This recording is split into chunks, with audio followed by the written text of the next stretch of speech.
J'ai toujours été attiré par les fictions d'horreur, que ce soit films, jeux vidéo, bande dessinée.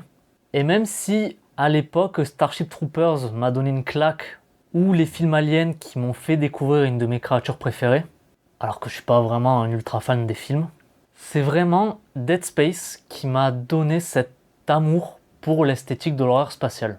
Ces vieux vaisseaux métalliques, bruyants et sombres, et ces créatures mutantes et terrifiantes, tout ça, ça m'a vraiment marqué. Et lorsque j'ai vu passer le financement non participatif de Space Horror Stories, j'avais déjà lu le jeu de rôle Alien et j'espérais une version française de Mothership ou Death in Space. Et donc à ce moment-là, je me suis dit, encore un JDR d'horreur spatiale en plus, donc du coup je me suis pas vraiment intéressé au projet. Et ces dernières semaines, je bouffe du Alien à l'appel. Je me suis refait tous les films, je suis à la fin du jeu Aliens Dark Descent. J'ai relu intégralement le livre de base du jeu de rôle que je vais faire jouer bientôt et j'en suis à peu près au quart du supplément Colonial Marines. Et j'ai même commencé une série de comics. Et alors que j'avais que le Xenomorph en tête, je suis tombé sur ça en boutique. Et je me suis dit que ça pourrait quand même être cool de voir ce que ça donne. Alors je vais le dire directement, je trouve vraiment que c'est très chouette, même si pour moi, il va souffrir de la comparaison avec Alien, essentiellement au niveau mécanique, mais j'y reviendrai dessus plus en détail lorsque je vais aborder le livret du système. Alors, Space Horror Stories, c'est quoi? C'est un jeu de rôle donc d'horreur spatiale pour faire des one-shots très cinématographiques. Il n'y a pas d'univers, c'est uniquement un système et des settings, mais qui couvrent largement tout ce qu'on peut proposer dans ce genre de fiction. C'est le jeu d'une seule personne, Olivier, je l'ai noté, Ranizio, j'espère que je note bien, que je prononce bien son nom, qui a donc fait intégralement le jeu, que ce soit système, illustration, tout ça. Et même si je suis pas fan par exemple de certains portraits qu'il a intégrés au jeu, je trouve que la cohérence graphique que ça apporte à tout ça, c'est quand même vachement cool. Et les illustrations qu'il a fait pour les monstres, enfin il y a des designs que je trouve vraiment incroyables. D'ailleurs je vous conseille d'aller sur son ArtStation. Il a posté pas mal de ses dessins dessus, donc d'autres créatures qui sont pas dans le jeu, qui sont dans le même rendu visuel, et du coup qui pourraient s'adapter parfaitement à vos parties, si vous voulez mettre d'autres monstres que ceux qui sont proposés dans le livre de base. Dans le livret du réalisateur, pardon. Alors le jeu se présente sous la forme d'une petite boîte dans laquelle on va retrouver pas mal de choses. On va avoir tout d'abord les 3 livrets de jeu.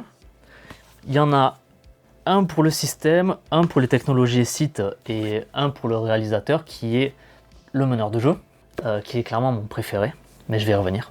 On va avoir des cartes pour les personnages, des cartes pour le système de tension et des cartes d'exposition, ça aussi je vais y revenir. On va avoir un gros set de dés, je sais pas si on les verra très bien, qui sont propres à ce système de jeu. Un écran de jeu en dur avec une superbe illustration. Hop. En plus de ça, on va avoir des fiches de contexte, des feuilles de perso et des dépliants pour aider à la création de personnages, mais ça je vais y revenir. Je trouve, même si notamment les cartes, c'est pas des cartes de super qualité, que tout ça pour une 60aine d'euros, ben, c'est vraiment pas du vol quoi. Je trouve qu'il y a beaucoup de trucs pour ce prix là. Donc voyons tout ça plus en détail. Déjà, le livret de règles. Comme j'ai dit en intro, c'est la partie de tout ce que j'ai lu qui m'a, entre guillemets, le moins emballé, même si clairement je trouve pas ça mauvais. Mais simplement, je trouve qu'il souffre de la comparaison avec le jeu de rôle Alien, parce qu'il utilise donc le Year Zero Engine, qui est un système auquel je suis vraiment très attaché. Et du coup, je préfère beaucoup de mécaniques présentes dans Alien, dans tout ce qui concerne la création de personnages, la résolution des actions, le système de stress et la gestion des ressources d'énergie. Mais on va arrêter de bifurquer et restons donc sur Space Horror Stories. Il nous présente une création de personnages qui est archétypale, qui nous permet directement d'aller à l'essentiel. On va choisir par exemple un scientifique, un mécano, et chaque archétype va nous donner des compétences maîtrisées et un équipement de base, de départ. Mais on va quand même pouvoir faire des choix, par exemple dans les attributs de nos personnages et d'autres petits trucs, pour quand même pouvoir donner la couleur qu'on veut à notre personnage, même si la base, elle, sera la même.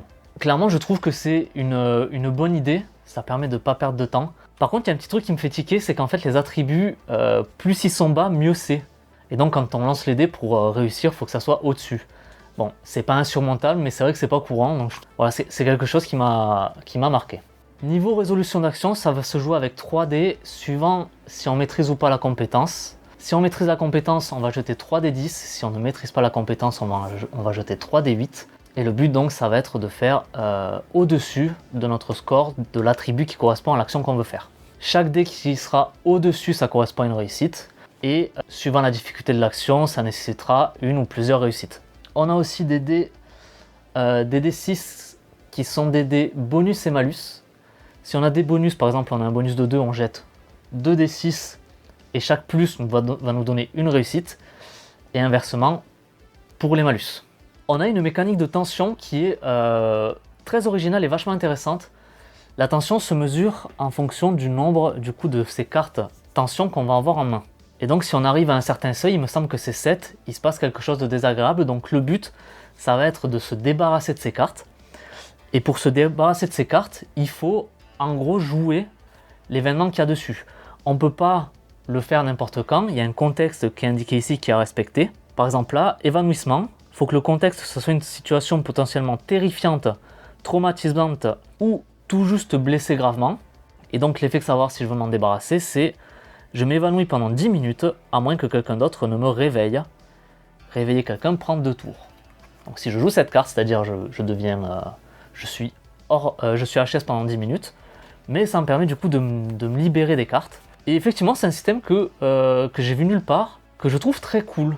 Vraiment, il y en a des floppés, en plus je les ai même pas tous sortis là, des cartes tension. Il y en a vraiment énormément.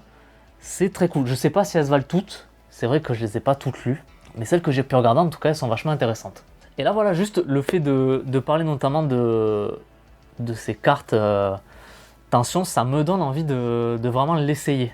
En plus de ça, donc on a effectivement des règles de combat, des armes, des stats, des armures, ce genre de trucs, on va pas rentrer dans les détails. Je voulais juste vraiment parler du système, de ce qui change par rapport à d'habitude, et de ces cartes tension qui je trouve sont, comme je dis, à la fois originales et intéressantes. Voilà pour le livret numéro 1. Second livret, technologie et sites. Dans un premier temps, on va lister toutes les technologies qu'on peut retrouver donc dans des fictions d'horreur spatiale. Avec un truc cool, elles sont classées en 3 groupes. On va avoir les technologies obsolètes, ce qui va donner par exemple les ambiances rétro-futuristes à la Alien, à la Dead Space, ce genre de choses. Les technologies modernes et les technologies avancées. Et suivant du coup encore une fois quelle couleur on veut donner à la partie, on va pouvoir se limiter au niveau des technologies qu'on va pouvoir mettre dans le lieu que les protagonistes vont explorer. Chaque objet s'accompagne en plus d'une description très courte mais très utile. En plus de ça, ce qui était intéressant dans ce livret, c'est les sites.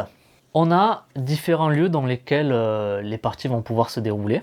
On peut avoir par exemple les classiques vaisseaux, les colonies, les stations de recherche.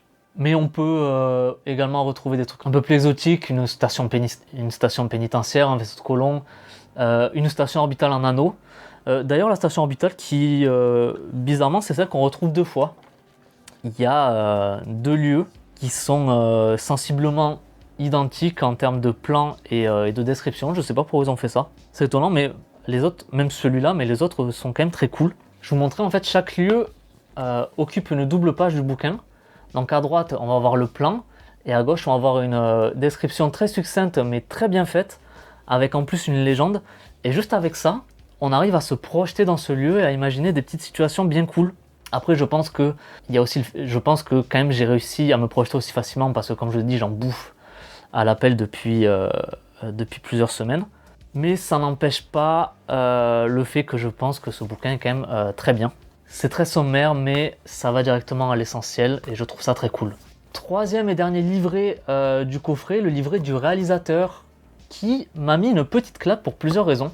Ce livret aborde plein d'aspects, encore une fois de manière concise mais terriblement efficace. Il va aborder par exemple la montée de la tension et de l'horreur, en nous expliquant des techniques de hors-champ, encore une fois qu'on peut retrouver au cinéma. Comment se servir des protagonistes, des PNJ, pour faire monter l'horreur petit à petit pendant la partie. Il va y avoir des exemples d'avaries pour les vaisseaux ou pour les lieux dans lesquels on se trouve, des idées d'amorce qui sont très cool, et aussi un passage ultra bête. Je mets des guillemets parce qu'en fait c'est quelque chose qui est tellement évident mais qui à la fois n'est jamais abordé dans les jeux de rôle, c'est le concept de verrou. Et oui, qu'est-ce qui empêche les protagonistes de l'histoire de partir? Donc le jeu nous donne des outils justement de verrou, des explications, des raisons et comment les créer pour empêcher justement les protagonistes de s'enfuir. Et encore une fois, voilà, c'est quelque chose qu'on voit rarement. C'est tout bête, mais à la lecture, c'est évident. C'est trop bien que ça soit expliqué. Ça se voit qu'en fait, le mec, il a réfléchi à son sujet, il a réfléchi à comment l'aborder. Même si ça se veut un jeu générique, j'ai quand même envie d'enlever toute la connotation négative qu'il y a autour de ce terme. Il connaît son thème. Et je trouve qu'il le réussit parfaitement. Mais, évidemment, c'est pas tout. Le summum de ce livret, c'est les menaces. Ces fameuses monstruosités contre lesquelles nos protagonistes vont être confrontés. Et là, encore une fois, c'est extrêmement large pour couvrir un maximum de possibilités. Et c'est cool, c'est que ça va de la menace biologique à la menace issue d'une expérimentation. Ça peut être du paranormal, ça peut être aussi du démoniaque, du mécanique. Et chaque menace, en plus d'être illustrée, mais encore une fois, je le redis, mais magnifiquement. Je vais essayer de vous en montrer une d'ailleurs. Oh là là, regardez-moi ça. Là, la larve parasite. Hop, j'essaie de vous. C'est ignoble. Ça me dégoûte, les trous comme ça là. Bref. Du coup, ça marche.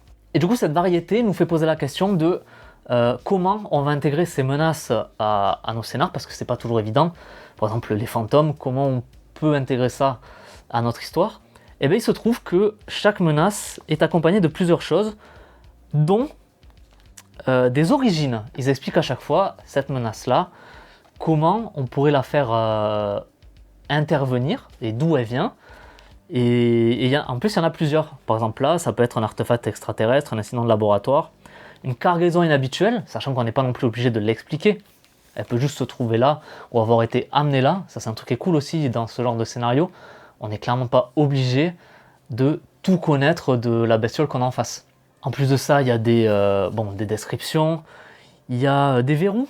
Ils expliquent quel verrou serait justement adéquat avec ce type de menace. Il y a bien sûr aussi des stats, des façons de se débarrasser du truc, parce que des fois juste la taper ça ne fonctionne pas. Et aussi, je parlais tout à l'heure de comment utiliser les PNJ, les protagonistes pour faire monter l'horreur. Ben là aussi, à chaque fois, il y a des sections de qu'est-ce que cette monstruosité peut faire à un PNJ pour installer une tension palpable. Enfin, ça donne vraiment une grande source d'inspiration. Chaque menace, en plus, il y en a pas mal. 1, 2, 3, 4, 5, 6, 7, 8, 9, 10.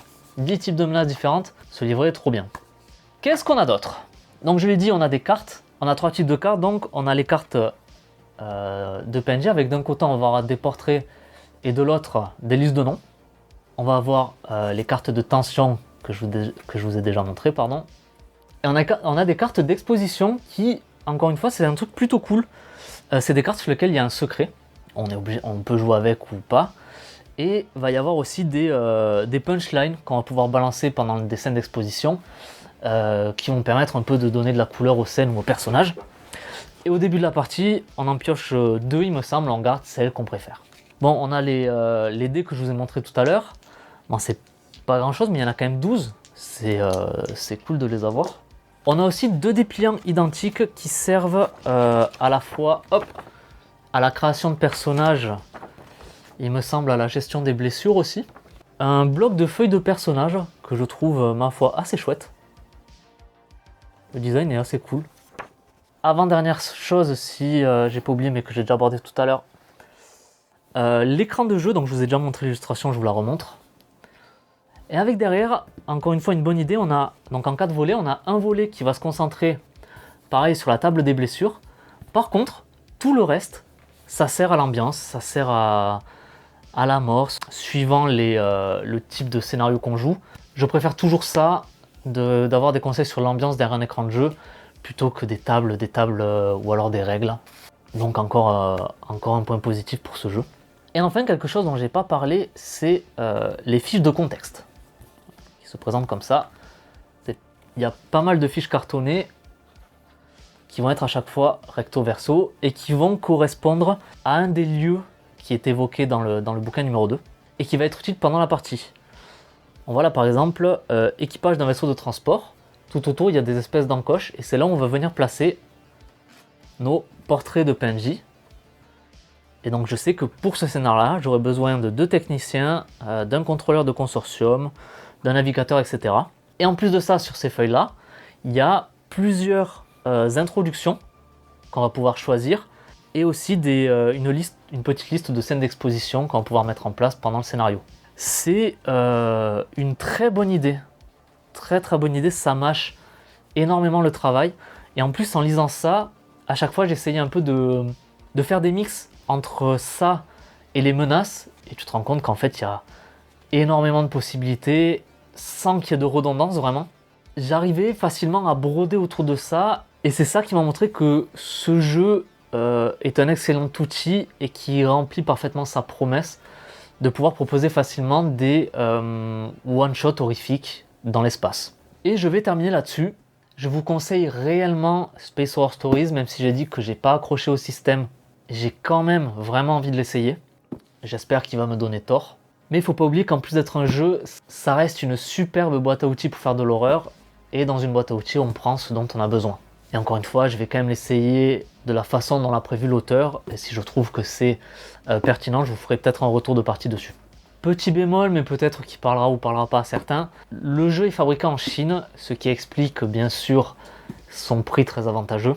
Je connais pas vraiment le monde de l'édition, mais avec les directions qu'on prend, j'espère que certains éditeurs vont prendre le pli de rapprocher la production de leur jeu. Quitte bien sûr à ce qu'un truc comme ça se prenne 10 ou 20 balles dans la gueule. Perso ça me gênerait pas, mais bon, je vais pas non plus développer un peu plus là-dessus. J'y connais pas grand-chose. Ah oui, encore une chose, je me suis pas vraiment renseigné pour savoir s'il allait y avoir une suite ou pas, mais sincèrement, je pense que c'est vraiment pas nécessaire parce que cette boîte se suffit vraiment à elle-même. Et avec ça, on en a pour des dizaines et des dizaines de parties.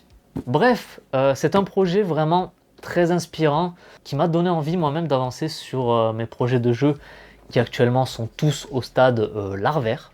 Un grand bravo à l'auteur et je pense qu'on a tout dit. Et ma caméra qui vient de s'éteindre en disant que ça surchauffait, j'espère que j'ai pas perdu trop de trucs. Normalement si vous voyez ça, c'est bon. J'espère que la vidéo vous sera utile. Pensez à mettre un j'aime si ça vous a plu, à commenter si vous avez des trucs à dire et à vous abonner si c'est pas fait. C'était Cyril, tchuss!